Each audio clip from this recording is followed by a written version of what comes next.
Hey guys, I am JD Wolf, and welcome to my XCOM 2 overview of the Specialist abilities.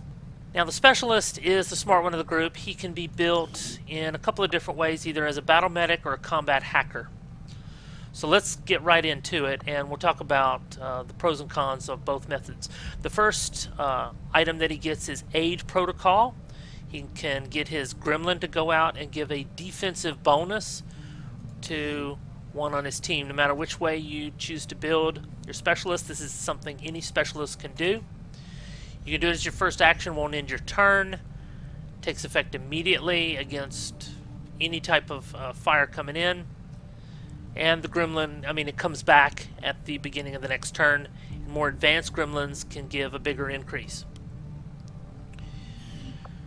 I hardly ever use it unless the only time I use it, let me say, is when I have someone way up front in range of the enemy, and he's pretty vulnerable. He's the one that's going to be shot at a lot, and I don't want to do any of the other things that the specialist can do. At corporal level, the very first promotion you have is Medical Protocol. At this level, the Gremlin can perform healing actions remotely. Also can stabilize.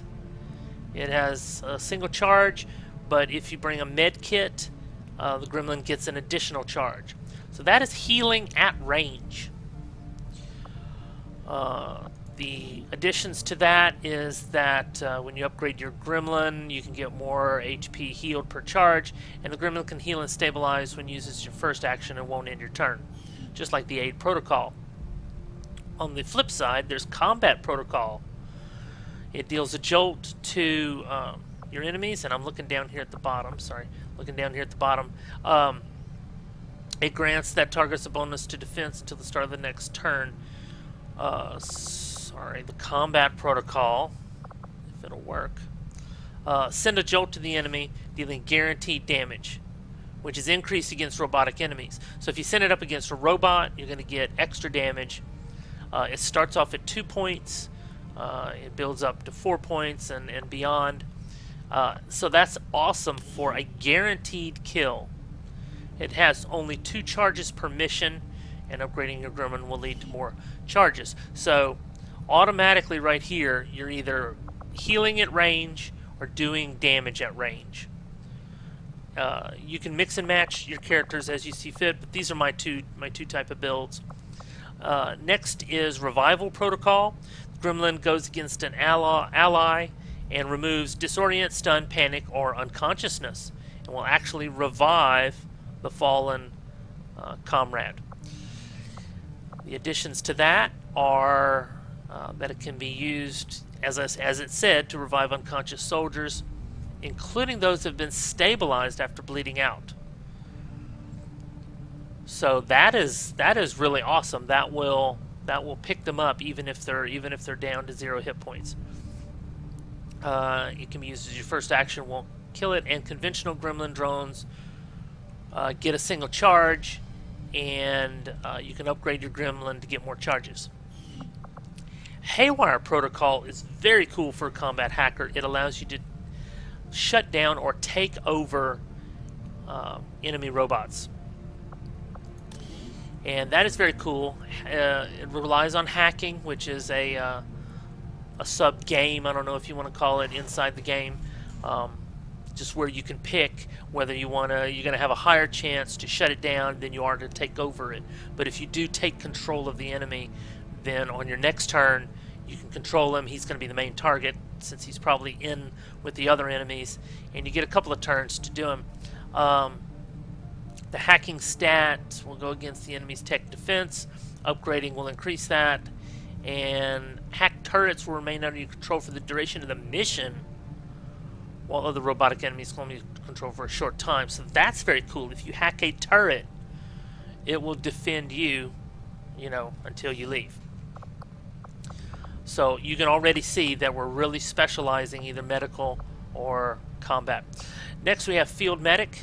Field Medic gives your equipped med kit 2 extra charges, just like it was in the previous game, and those charges do carry over to your Gremlin. Scanning protocol. This allows you to do an instant scan of the area beyond visual range. It goes out quite a ways and will reveal where the enemy is. It's like an internalized battle scanner, only bigger. It's it's maybe twice the radius, maybe 50% more the radius.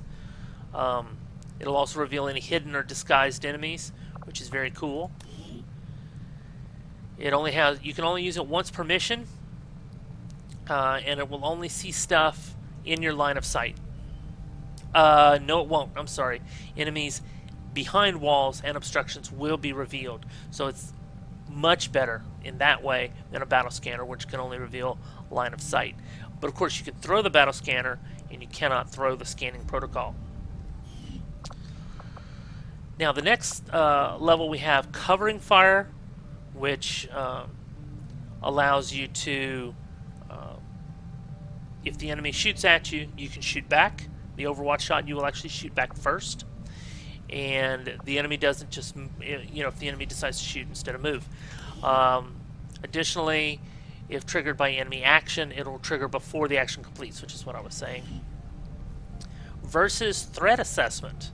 Now, threat assessment, if you do aid protocol on that guy up front, it will give him covering fire.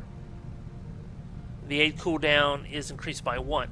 So what I find is that I would never use that. Let's see what the additions are. Sorry. If sharpshooters the target of threat assessment, they'll take their covering fire shot with their pistol, not their sniper rifle. For you to have covering fire, I don't know if this grants Overwatch or just grants covering fire to your Overwatch. Grants the target a covering fire Overwatch shot. It seems like you could move your entire distance, and this aid would actually put you into Overwatch and give you a covering fire Overwatch. I'm not sure if that is just an enhancement to the fact that you already have to be in Overwatch, or it actually give it to you.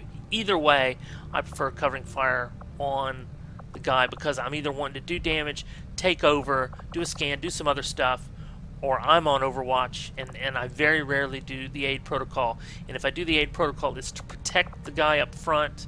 I don't really, if he had covering fire Overwatch, that'd be nice. It's a nice to have, but no, I'd prefer covering fire, I think, in every situation, rather than threat assessment. That's just me. Your mileage may vary.